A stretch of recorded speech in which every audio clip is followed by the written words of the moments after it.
Hello friends, welcome to our class. तर या ठिकाणी आज आपण नवीन चॅप्टर स्टार्ट करणार आहोत. That is the chapter number 7 and this is the way optics.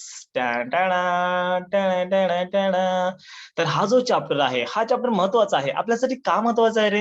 कारण की या चॅप्टरचा सर मॅक्झिमम पोर्शन जो आहे तो 25% सिलेबस मध्ये डिलीट झालेला आहे. ओके, आणि हा चॅप्टर किती मार्काचा आहे? 5 मार्क विथ ऑप्शन 7 मार्काचा चॅप्टर आहे. म्हणजे 7 मार्क आपल्याला या चॅप्टर मधून भेटणार आहेत. ओके, तर सर्वात पहिल्यांदा आपण कॅन यू रिकॉलचे काही क्वेश्चन्स कव्हर अप करूया. एकदम इझी क्वेश्चन्स आहेत कॅन यू रिकॉलचे. तर या ठिकाणी मी पीडीएफ ओपन करतो.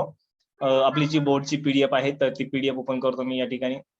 यस, 12th स्टैंडर्ड कहाँ गया हमारा? 12th physics. Here is the 12th physics. Then उसके बाद chapter wise formula, chapter wise e book and wave optics. कहाँ गया वे ऑप्टिक्स? यस. तर या ठिकाणी कॅन यू रिकॉलचे 5 क्वेश्चन आहेत. एकदम इझी क्वेश्चन आहेत. एकदम म्हणजे एकदमच इझी क्वेश्चन आहेत. ओके, एक मिनिट जस्ट. तर कॅन यू रिकॉलचे क्वेश्चन्स कव्हर अप करण्याच्या पूर्वी आपण वेव ऑप्टिक्स म्हणजे काय असतं हे बघूया. तर yes, anybody knows what is the wave optics? सर्वात पहिल्यांदा मला सांगा या ठिकाणी ऑप्टिक्स म्हणजे काय असतं. Yes, what is the optics? Optics क्या होता है? इसका डेफिनेशन आपको बोर्ड एग्जाम में नहीं आएगा, लेकिन आपको पता होना चाहिए कि यार ऑप्टिक्स क्या होता है. अगर आप फिजिक्स स्टडी कर रहे हैं तो 12th साइंस होने के बाद अगर आपको कोई पूछे या फिर कोई 11th का या फिर 10th का बंदा आपको पूछे कि भैया ऑप्टिक्स क्या है, भैया दीदी ऑप्टिक्स क्या है, आप 12th स्टैंडर्ड में है, नॉट अ जोक, तो आप क्या बोलेंगे? आप चुप रहेंगे एंड बोलेंगे दिस साइलेंस रहना इज द ऑप्टिक्स, ऐसा बोलेंगे आप? नहीं, तो क्या है ऑप्टिक्स? यस, ऑप्टिक्स मतलब स्टडी ऑफ लाइट. अच्छा, एक ब्रांच ऑफ फिजिक्स है जिस ब्रांच में हम लाइट का स्टडी करते हैं. किसका? लाइट का स्टडी करते हैं, उसी को हम क्या बोलते हैं? ऑप्टिक्स बोलते हैं. ओके, तो यहाँ पर मैं डेफिनेशन लिखना चाहूंगा ऑप्टिक्स का. आप भी लिख सकते हैं. The branch of physics which deals with the study of light. The branch of physics, the branch of physics which deals deals with the study of light, which which deals with the study of light is called. Yes, त्याला आपण काय म्हणतो? Is called optics. उसी को हम क्या बोलते हैं? Optics बोलते हैं. आलं लक्षामध्ये? ऑप्टिक्स म्हणजे काहीच नाहीये, लाईटचा स्टडी असतो, त्याला म्हणायचं ऑप्टिक्स म्हणायचं. आता या ठिकाणी क्वेश्चन आहे वेव ऑप्टिक्स. अच्छा, तो वेव ऑप्टिक्स के बारे में पूछा है, म्हणजे वेव ऑप्टिक्स विषयी त्यांनी आपल्याला विचारलंय. तर काय असतं रे वेव ऑप्टिक्स? मग क्या होता है वेव ऑप्टिक्स? वेव म्हणजे सर्वांना माहित आहे. Yes, wave you know Nagoba. Yes, अरे वेव वेव सर्वांना माहित आहे ना. या ठिकाणी बघा, दिस इज ये है हमारी वेव. यस, आ गया ध्यान में? समझ में आ रहा है? ओके, मग या ठिकाणी ज्या ब्रँच ऑफ फिजिक्स मध्ये आपण लाईटचा तर अभ्यास करतोच, बट लाईटच्या आपण वेव नेचरचा जर अभ्यास करत असाल, ओके, वेव ऑप्टिक्स म्हणजे काय? लाईटच्या, ऑप्टिक्स म्हणजे लाईट. ओके, मग ज्या ठिकाणी ज्या ब्रँच ऑफ फिजिक्स मध्ये आपण लाईटच्या वेव नेचरचा जर अभ्यास करत असाल तर त्याला म्हणायचं, अरे आपण नाव दिलेलं आहे त्याला. काय नाव दिलंय? यस, क्या नाम दिया है हमने? That is called wave optics. लक्षामध्ये? ओके, चला ठीक आहे. वेव ऑप्टिक्सची डेफिनेशन लिहून घ्या मग. आणि कधी कधी तुमच्या प्रॅक्टिकल एक्झाम मध्ये पण विचारली जाऊ शकते बरं. बाहेरचा जो एक्सटर्नल येतो, जो एक्झामिनर येतो, तो तुम्हाला कधी कधी अशी डेफिनेशन विचारली जाऊ शकते. तुम्हाला स्टार्टिंगला म्हणतो की तू काय काय स्टडी केलंय, कोणकोणते चॅप्टर स्टडी केलंय. समजा तुम्ही जर म्हणलं सर मी वेव ऑप्टिक्स स्टडी केलंय, हा सांग बरं राजा what is the wave optics, तर तुम्हाला सांगता आलं पाहिजे. ओके, जर समजा तुम्हाला पुढचे डेरिव्हेशन 1000 येतील यार, पण वेव ऑप्टिक्स म्हणजे जर सांगता येत नसेल तर त्याच्या मनात काही प्रश्न निर्माण होईल की म्हणजे तुम्हाला काहीच येत नाहीये. ओके, म्हणजे तो तुम्हाला काही एकदम चालर चिल्लर समजेल. काय समजेल? यस, चालर चिल्लर. ओके, आणि मग तुम्ही चिल्लर आहात का? यस, तुम्हाला माहिती आहे तुम्ही नाहीये. ओके, तर या ठिकाणी मग डेफिनेशन लिहूया आपण वेव ऑप्टिक्स के डेफिनेशन. चलो लिख लो फिर डेफिनेशन. Wave optics. आता वेव ऑप्टिक्स मध्ये डेफिनेशन काय येईल डेफिनेशन? हा, The branch of physics which deals with the study of light as the wave nature. Okay, the branch of physics, write down, the branch of physics which deals with the study of light, which deals with the study of light, branch of physics which deals with the study of light as the wave nature. Okay, as the wave nature. आपण लाईटच्या wave नेचरचा अभ्यास करत असाल, that is the in the form of the wave, किंवा as the wave nature is called, nature is called, त्याला आपण काय म्हणतो, is called, called कट करतो, हा is called wave optics. त्याला काय म्हणायचं, वेव्ह ऑप्टिक्स म्हणायचं. ओके, हा, त्याच्यानंतर आता आपण कॅन यू रिकॉलचे क्वेश्चन्स करूया. तर कॅन यू रिकॉलचा पहिला क्वेश्चन तुमच्या स्क्रीनवर आहे. तर काय आहे बघा या ठिकाणी, पहिला क्वेश्चन, देखिए इस गौर से देखिए इस क्वेश्चन को, यस यस यही है यार, यही है. ओके, क्या है भैया, what does the formation of shadows tell you about the propagation of the light. Okay, इथे लक्षामध्ये काय विचारलंय त्यांनी question, what does the formation of the shadows tell you about the propagation of the light. म्हणजे या ठिकाणी shadow form होल्या, formation कुणाचं फॉर्मेशन, आपलं थोडंच फॉर्मेशन आहे किंवा आपल्या खिशाचं थोडंच फॉर्मेशन आहे. येस, कुणाचं फॉर्मेशन आहे रे, शॅडोचं फॉर्मेशन आहे. अरे शॅडो नाही रे, शॅडो नाहीये, shadow is the another thing and shadow is the another thing. Shadow म्हणजे तुमची सावली. येस, लक्षामध्ये. ओके, हा, तर या ठिकाणी सावली का फॉर्म होते, शॅडो का फॉर्म होते, आणि जर समजा शॅडो जर फॉर्म होत असेल सो तर ती आपल्याला काय सांगते about the propagation of light. तर ती आपल्याला काय सांगते की लाईट ही सिंगल डायरेक्शनला ट्रॅव्हल होते, लाईट ही स्ट्रेट डायरेक्शनला ट्रॅव्हल होते. So it shows us it shows us a rectilinear propagation of the light. अरे आपको मैं बात बताऊं, कौन सी बात बताऊं, चलो यहाँ पर मैं हूं, ठीक है, ये मैं हूं, सपोज मान लेते हैं, ऐसा नहीं हूं मैं लेकिन ये मैं हूं, और यहाँ पर मैंने क्या किया है बच्चों, अंधेरा है, क्या है, अंधेरा है, और अंधेरे में मैंने यहाँ पर क्या किया है, एक ऐसा बल्ब बिठाया है, यू नो बल्ब. यस, हा, तर या ठिकाणी जर समजा बल्ब लावला तर माझी जी शॅडो आहे ती या ठिकाणी अशी तयार होईल. बरोबर आहे, घाबरून पळून जाऊ नका, अरे मीच आहे. हा, या ठिकाणी माझी शॅडो, मी असं खाली झोपलेलो नाहीये, मी खाली पडलेलो नाहीये, या ठिकाणी अरे माझी शॅडो तयार झालेली आहे, दिस इज द मी. ओके, तर या ठिकाणी शॅडो फॉर्म झालेली आहे, म्हणजे या ठिकाणी आपल्याला काय दाखवते की लाईट ही फक्त सिंगल डायरेक्शनला ट्रॅव्हल होते, स्ट्रेट डायरेक्शनला ट्रॅव्हल होते. कारण की लाईट इकून जाऊन इकडं ट्रॅव्हल झालेली नाहीये, लाईट अशी स्ट्रेट ट्रॅव्हल होते. जर समजा लाईट बल्बाची इकून जाऊन जर डबल इथं आली असते तरी शॅडो फॉर्म झाली असते का रे, बिलकुल नाहीये. कारण की या ठिकाणी एवढ्या ठिकाणी शॅडो म्हणजे काय आहे, शॅडो तयार होणे म्हणजे त्या ठिकाणी अब्सेन्स ऑफ लाईट आहे. इथे लक्षामध्ये प्रेझेन्स ऑफ लाईट आहे का, नाही, absence of light, that is called shadow. म्हणजे या ठिकाणी रेक्टिलिनियर प्रोपोगेशन होते, ही आपल्याला दाखवतंय. येस, लक्षामध्ये, म्हणजे याचा आन्सर काय येणार आहे, it shows us a rectilinear propagation of the light. तुम्हाला नोट्स मध्ये याचा आन्सर तुम्हाला भेटून जाईल. कारण की आता सगळे जर आन्सर मी समजा थेरोटिकल आन्सर, कॅन्युरिकॉलचे आन्सरचे मी ते लिहित बसलो तर आपला इंट्रोडक्टरी पार्ट मध्येच पूर्णपणे लेक्चर संपून जाईल आणि मेन पार्ट आपला होणारच नाही. कारण की हा इंट्रोडक्टरी पार्ट आपल्याला माहिती आहे बोर्ड एक्झाम मध्ये विचारला जाणार नाही. This is just for the additional information. Okay, लक्षामध्ये. त्याच्यानंतर कॅन यू रिकॉलचा सेकंड क्वेश्चन काय आहे बघा, what are the laws of the reflection and the refraction. आणि ही गोष्ट तुम्ही बघितली आहे, कुठं पाहिली रे, ही गोष्ट तुम्ही 9th स्टँडर्ड मध्ये स्टडी केलेली आहे, laws of reflection and the refraction. Yes, anyone knows what are the laws of the reflection and the refraction.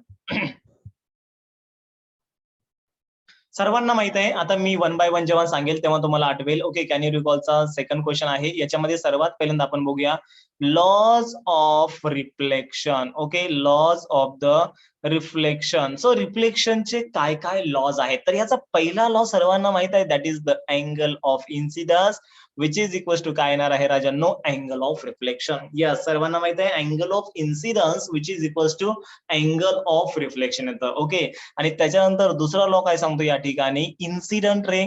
Okay, incident ray, कौन सा रे, इंसिडेंट रे. देन उसके बाद, किसके बाद, उसके बाद, okay, incident ray, reflected ray, and normal normal lies in the same plane, lies in the same plane. Okay, तुम्ही नववीला पण शिकला असेल. आणि तिसरा जो लॉ आहे दॅट इज द, मी काय करतो या ठिकाणी तुम्हाला डायग्राम काढून दाखवतो रे, म्हणजे तुमच्या लक्षात येईल. ओके, बघा या ठिकाणी डायग्राम काय येईल अशा पद्धतीनं, कशा पद्धतीनं, अशा पद्धतीनं. बघा या ठिकाणी डायग्राम मी इथं बाजूला काढून दाखवतोय. एक आपण काय घेतलेलं राजांनो, एक रिफ्लेक्टिंग सरफेस घेतलेला आहे, जसं की समजा मिरर. ओके, यस, अरे आपण आंघोळ केल्या केल्या बघतो ना आरशामध्ये, यस मी आज कसा दिसालोय, छान दिसालोय, सुंदर दिसालोय, बरोबर आहे. मग तसाच आपण एक मिरर घेतलेला आहे आणि या ठिकाणी इथं लाईट काय होत आहे, इन्सिडेंट होत आहे आणि इथून काय झालेली आहे, रिफ्लेक्ट झालेली आहे.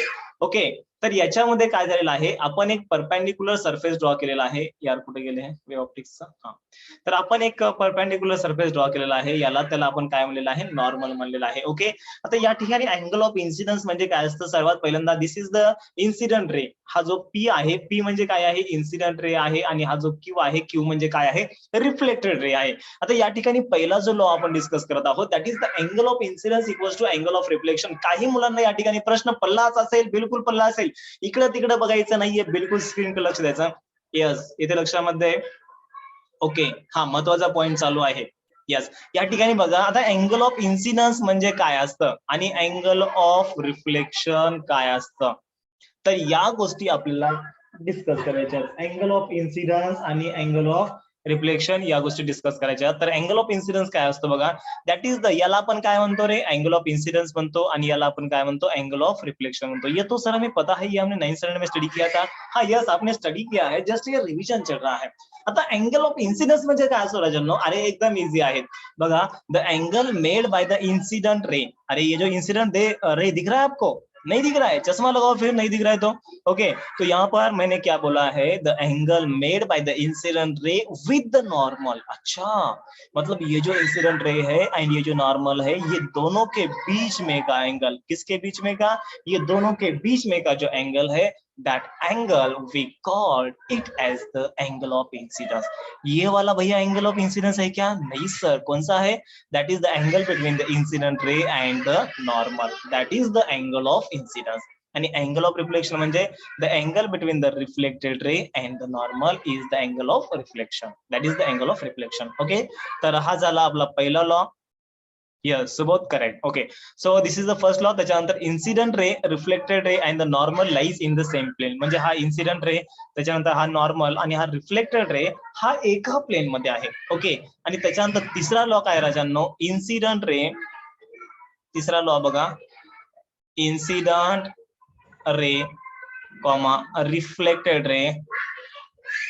reflected ray are opposite to normal, are opposite to normal. Okay, जाहीर सी बात है, ये तो आपको दिख रहा है, इन्सिडेंट रे आणि रिफ्लेक्टेड रे हे नॉर्मलच्या अपोजिट डायरेक्शनला आहेत. ओके, आणि हे तीन लॉ आपल्याला पुढे व्हेरीफाय करायचे आहेत, हायगन्स थेअरीचा यूज करून आपल्याला पुढे व्हेरीफाय करायचे. ही तीन लॉ आणि 3 मार्काचा क्वेश्चन विचारला जाऊ शकतो, इम्पॉर्टंट क्वेश्चन आहे, खूप वेळेस एक्झाम मध्ये विचारला गेलेला आहे. Okay, so these are the laws of the reflection. त्याच्यानंतर लॉज ऑफ द रिफ्रॅक्शन त्यांनी विचारले, मग लॉज ऑफ द रिफ्रॅक्शन काय येतील रे, ते पण आपल्याला बघावं लागेल. तर जर समजा एखादा रेज जर समजा रिफ्रॅक्ट होत असेल तर त्याला या ठिकाणी म्हणतो मी लॉज ऑफ रिफ्रॅक्शन. आता रिफ्रॅक्शनचे लॉज काय काय आहेत. ओके, तर रिफ्रॅक्शनचे ही जी सेकंड आणि थर्ड नंबरचा जो लॉ आहे तो सेमच येणार आहे. ओके, सेकंड आणि थर्ड नंबरचा लॉ या ठिकाणी सेम येणार आहे. तर पेन चेंज करतो.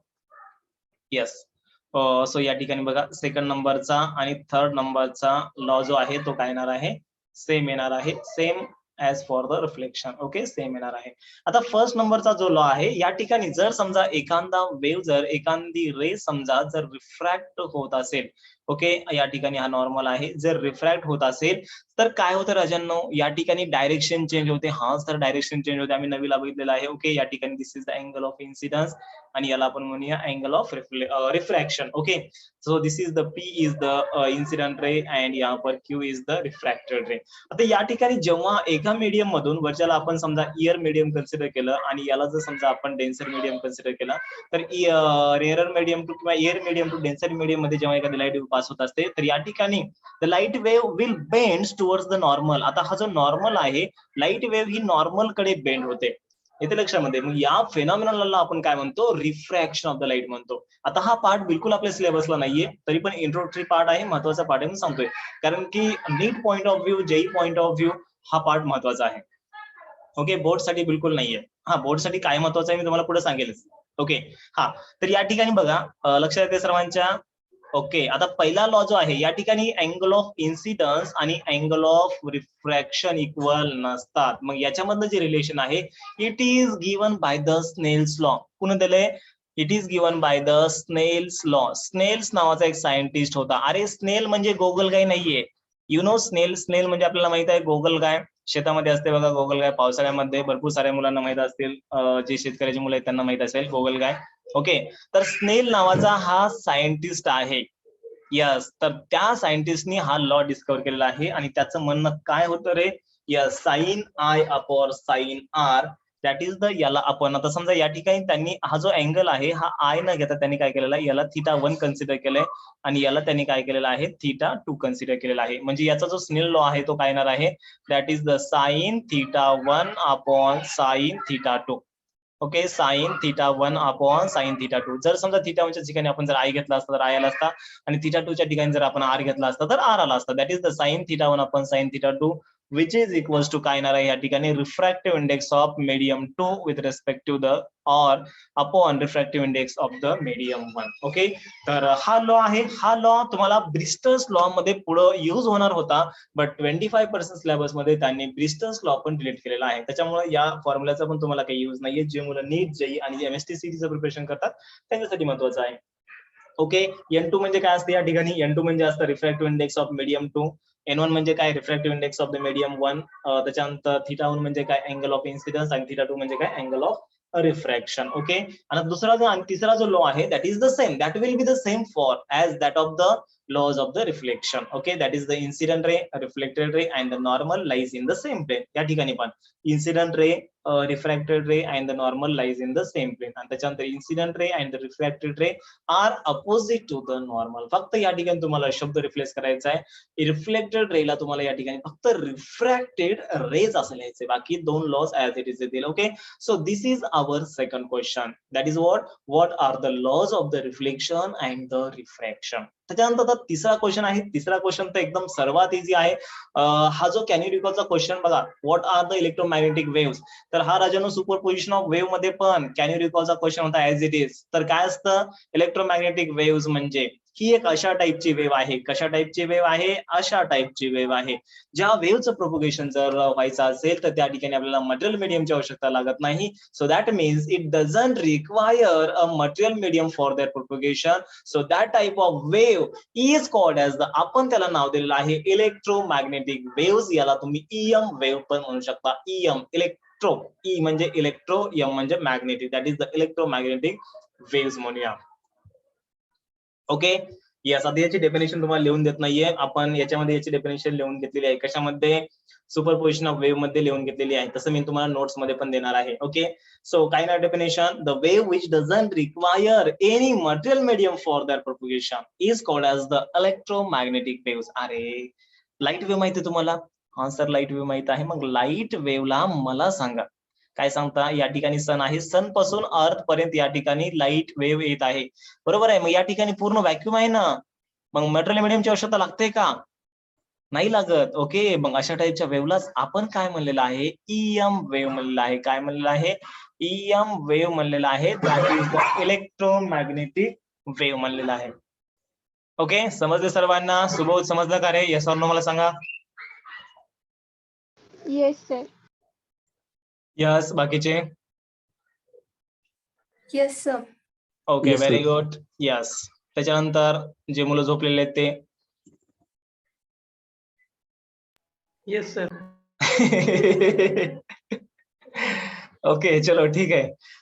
आता त्याच्यानंतर क्वेश्चन नंबर 4 बघा रे, काय आहे question number 4. What is the range of frequencies of the visible light. आता कशाची त्यांनी रेंज विचारली आहे, जी विजिबल लाईट आहे. विजिबल म्हणजे आपल्या डोळ्यांनी जी आपण लाईट पाहतो तर त्याची फ्रिक्वेन्सीची रेंज काय आहे, फ्रिक्वेन्सीची रेंज काय आहे, तर ती आपल्याला विचारली आहे. डायरेक्टली थेरॉटिकल क्वेश्चन आहे, क्वेश्चन नंबर 4. तर याचं आन्सर तुम्ही आता डायरेक्टली लिहून घ्या. याची जी रेंज आहे 4 × 10⁻14 हर्ट्स टू 7.9 × 10⁻14 हर्ट्स. ओके, जी विजिबल लाईट आहे, विजिबल लाईट म्हणजे कोणती, आपल्याला दिसते अशी लाईट. अरे काही लाईट आपल्याला दिसते आणि काही लाईट आपल्याला दिसत नाही. उदाहरणार्थ समजा एक्सरे आपल्याला दिसतात का रे, नाही दिसत. ओके, एक्सरे पण लाईट आहे पण ती आपल्याला दिसत नाही. त्याच्यानंतर युव्ही रे आपल्याला दिसत का, अल्ट्राव्हायोलेट रेज नाहीये. ओके, त्याच्यानंतर आणखीन अशी कोणती वेव्ह आहे, radio wave, electromagnetic wave.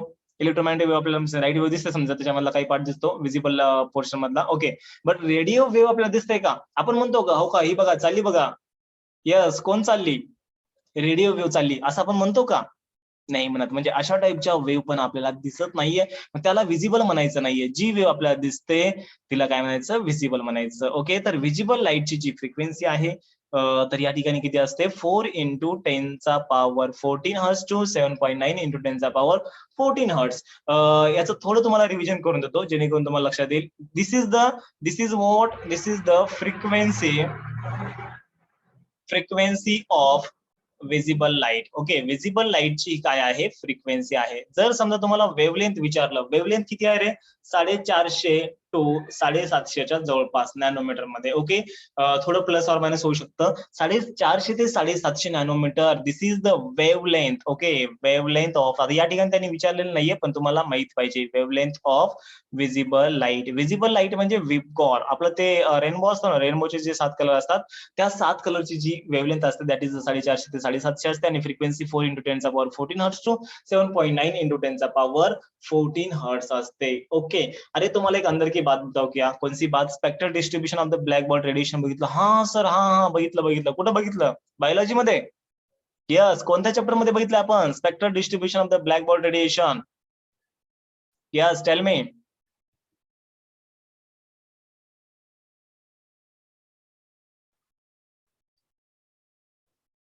Spectral distribution of, yes very good बेटा, केटीजी चॅप्टर मध्ये आपण बघितलेलं आहे. इम्पॉर्टंट क्वेश्चन आहे, 100% येण्याचे चान्सेस आहेत बरं. Spectral distribution of the black body radiation, अशा टाईपचा आपण करो बघितला होता ना रे, हे बघा हे अशा टाईपचे आपण करो बघितले होते, बरोबर आहे या ठिकाणी.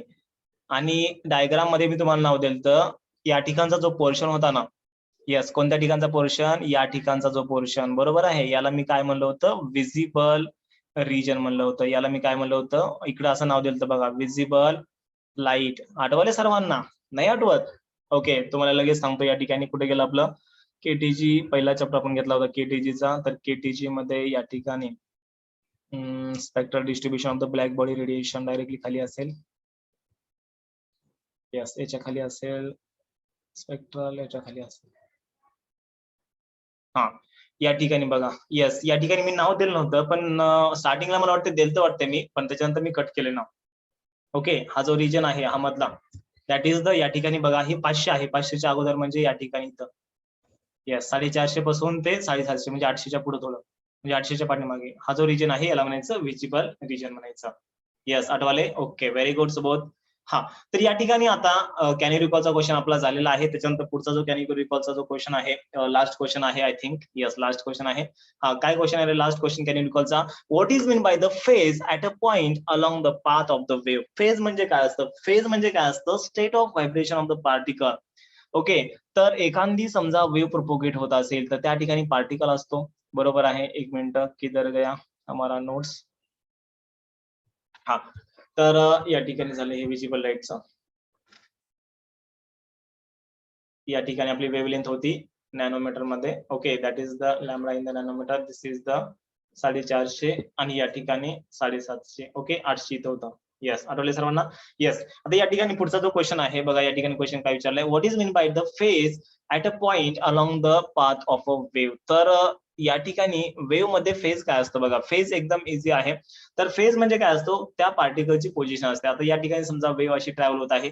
आता पार्टिकल समजा आपण इथं घेतला, तर हा पार्टिकल कुठे आहे, एक्स्ट्रीम पोझिशनला आहे. हा पार्टिकल कुठे आहे, मीन पोझिशनला आहे. हा पार्टिकल कुठे आहे, एक्स्ट्रीम पोझिशनला आहे. Okay, so P Q R असे आपण 3 पार्टिकल घेतलेले आहेत. तर पी पॉइंट, पी पार्टिकल कुठे आहे, यस कुठे आहे रे पी पॉइंट, येस त्याची पोझिशन कुठे आहे, एक्स्ट्रीम कंडिशनला आहे. ओके, तर त्यालाच म्हणायचं फेज, त्यालाच काय म्हणायचं, फेज ऑफ द वेव्ह म्हणायचं. Okay, that is the state of vibration. Vibration करण्याची कोणती स्टेट आहे त्याला म्हणायचं phase of the particle of the wave म्हणा. ओके, तर अशा पद्धतीने आपण कॅन यू रिकॉलचे आय थिंक किती क्वेश्चन, 5 क्वेश्चन आपण कव्हर अप केलेले आहेत.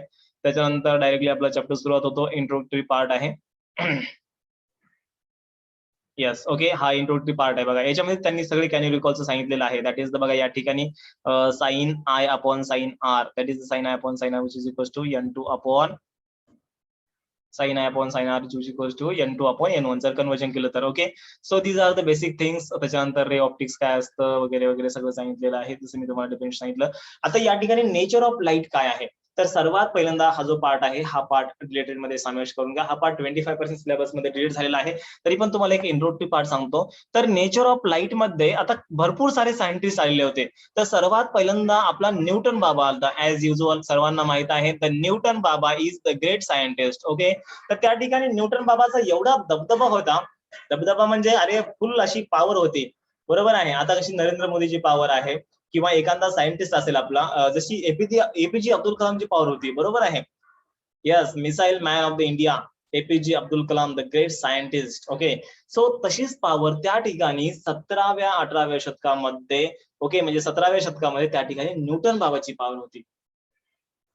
येस, पॉवर म्हणजे काही बॉडी असेल बिचारायला, पण त्या ठिकाणी त्याची पॉवर अशी होती. ओके, तर न्यूटन बाबांनी सर्वात पहिल्यांदा लाईटचा अभ्यास केला आणि त्यांनी काय सांगितलं की ही जी लाईट अशी सन पासून येत आहे, so it is travel as a particle, म्हणजे ती लाईट जी आहे it is made up of the particle, particle पासून बनलेली आहे. आणि त्या पार्टिकलला त्यांनी काय म्हणलं, कॉर्पुस्कल्स म्हणलं. काय म्हणलं त्यांनी, कॉर्पुस्कल्स म्हणलं. ओके, या ठिकाणी बघा त्यांनी म्हणलेलं आहे, दॅट इज द, या ठिकाणी बघा, yes that is called as the corpuscles. Okay, मग आता या सभेमध्ये, या कॉन्फरन्स हॉलमध्ये बाकीच्या सायंटिस्टने त्याला प्रश्न विचारला की ठीक आहे, लाईट या ठिकाणी पार्टिकल पासून बनलेली आहे, मग सन पासून निघणारे पार्टिकल कमी कमी होत जातील काही काळानंतर. न्यूटन बाबांना वाटलं हा ठीक आहे, कमी कमी होत जातील. मग या ठिकाणी न्यूटन बाबा आम्हाला तुम्ही सांगा या ठिकाणी की सनची जी साईज आहे सध्या एवढी आहे. ओके, मग काही वर्षानंतर समजा एक 500-600 वर्षानंतर सनची साईज कमी होईल का, तर याचं एक्सप्लेनेशन न्यूटनला देता आलं नाही. ओके, त्याच्यानंतर न्यूटन बाबाचं आणखीन काय म्हणणं होतं की the different colours of light are due to the different size and shape of the corpuscles. Okay, आता या ठिकाणी न्यूटन बाबा काय म्हणला, this is the sun, this is what, sun, SUN, SON नाही. ओके, सो या ठिकाणी सन हा लाईट एनर्जी काय करतोय, इमिट करतोय ऑल डायरेक्शनला. या ठिकाणी सन पासून जी लाईट येत आहे, तर या ठिकाणी it consist of the particle, it is called as the corpuscles. त्याला त्यांनी नाव काय दिलं, कॉर्पुस्कल्स म्हणलं. अरे पार्टिकलच आहे, पण त्याला त्यांनी एक स्पेशल नाव दिलं. पार्टिकल म्हणजे कोणताही पार्टिकल होऊ शकतो ना, बट कॉर्पुस्कल्स म्हणलं की लाईटचाच पार्टिकल. जसं की पार्टिकल म्हणलं की एखाद्या मेटलचा पार्टिकल असेल, प्लास्टिकचा पार्टिकल असेल, त्याच्यानंतर एखाद्या धान्याचा पार्टिकल असेल, बरोबर आहे, कशाचाही पार्टिकल असू शकतो ना, दगडाचा पार्टिकल असेल. बट कॉर्पुस्कल्स म्हणलं की लाईटचा पार्टिकल, त्याच्यामुळे त्याला असं तरी नाव दिलं. ओके, तर न्यूटन बाबांनी म्हणलं की या ठिकाणी तुम्हाला जो कलर दिसत आहे, आता तुम्हाला या ठिकाणी ब्ल्यू कलर दिसत आहे, आज ब्ल्यू हे पाणी पाणी. ओके, तर या ब्ल्यू कलर, हा ब्ल्यू कलर कशामुळे असतो. ओके, तर न्यूटन बाबांनी म्हणलं की या ठिकाणी जे पार्टिकल आहेत, अरे बाबा त्याची साईज आणि शेप वेगवेगळा आहे, त्याच्यामुळे या ठिकाणी काय आहे, यस काय आहे, डिफरंट कलर आहे. ओके, पण हे रॉंग झालेलं आहे, कारण की पार्टिकल पासून लाईट बनलेलीच नाहीये आणि त्याच्यानंतर पार्टिकलला डिफरंट साईज आणि शेप नसतो. ओके, येत्या लक्षामध्ये. तर त्या ठिकाणी त्याच्यामुळं different colours of light are due to the different wavelength, हे नंतर हायगन बाबांनी सांगितलं पुढे चालून. ओके, येस, येत्या लक्षामध्ये, म्हणजे त्या ठिकाणी कॉर्पुस्कुलर वेव्ह थेरी ऑफ लाईट जी आहे ती टोटली फेल झालते. आणि तेव्हाच जो हायगन सायंटिस्ट होता, कुठे गेला या ठिकाणी तुम्हाला दाखवतो, yes, Huygens wave theory of light, here is I think wave nature. Yes, बघा, the Dutch physicist, okay, Dutch physicist that is the Huygens, याला तुम्ही हायजीन्स पण म्हणा आणि हाय गन्स पण म्हणू शकता. बट याचं जे करेक्ट प्रोनाऊन्सिएशन आहे, याचं करेक्ट प्रोनाऊन्सिएशन तुम्हाला माहित आहे का? याला म्हणायचं हॉगन्स. काय म्हणायचं? Yes, come on, one more time. Huygens. हा, दुसरं काही बी म्हणू नका. ओके, हॉगन्स म्हणा. येस, पण आपण इंडियन सर्वच्या सर्व जेवढे इंडियन प्रोफेसर आहेत तर याला हायगन्स म्हणतात, हायगन्स म्हणतात. ओके, कोणी कोणी हायजिन म्हणतं, चालतं. Yes, okay. तर 1629 ते 1695 म्हणजे न्यूटन बाबाच्याच काळामध्ये डच फिजिसिस्ट सी हायगन्स याचं बी म्हणणं होतं की लाईट ही कॉर्पोस्कल किंवा पार्टिकल पासून बनलेली नाहीये, तर light he as a wave आहे, लाईट ही ऍज अ म्हणजे वेव्ह म्हणून ट्रॅव्हल होत असते असं त्यांनी सांगितलेलं होतं. ओके, तर त्याच्यानंतर आणखी त्यांनी भरपूर साऱ्या गोष्टी मांडल्या. तर ते Huygens wave theory of light काय असते तर आपण उद्या डिस्कस करूया. तर आज आपला जस्ट इंट्रोडक्टरी पार्ट झालेला आहे. न्यूटन कॉर्पोस्कुलर थेअरी जी आहे ती डिलीट झालेली आहे. त्याच्यामध्ये जे 2-3 पॉईंट होते जे महत्वाचे होते ते तुम्हाला सांगितले मी. ओके, याच्यानंतरचा पार्ट आपण उद्या डिस्कस करूया. उद्या आपण वेव्ह नेचर ऑफ लाईट याच्यामध्ये आपण हायगन्सची थेअरी बघूया. त्याच्यानंतर primary source of light, secondary source of light बघूया. ओके, तर उद्या जवळपास आपला बऱ्याचपैकी पार्ट आपला कम्प्लीट होईल. यस, या ठिकाणी आपण थांबूत कारण की आता टाइम बी झालेला आहे. ओके, यस, कारण आता घ्यायला गेलं तर पुढचा पार्ट आपला थोडा मोठा आहे, कारण की एकाच दिवशी Huygens wave theory of light, त्याच्यानंतर हे वेव्ह फ्रंट काय असतं, कुठे गेलं या ठिकाणी हे वेव्ह फ्रंट काय असतं, त्याच्यानंतर types of wave front, spherical wave front, cylindrical wave front, plane wave front. Okay, त्याच्यानंतर सिलेंड्रिकल वेव्ह फ्रंट कधी फॉर्म होतो, प्लेन वेव्ह फ्रंट कधी फॉर्म होतो, स्पेरिकल वेव्ह फ्रंट कधी फॉर्म होतो. Okay, primary and secondary source of light काय असतं, त्याच्यानंतर या बाकीच्या सर्व गोष्टी आपण डिटेलमध्ये स्टडी करणार आहोत, उद्या स्टडी करूया. ओके, यस, चला ठीक आहे. Thank you. Okay. Have a nice day. Bye bye to all of you. Have a good day.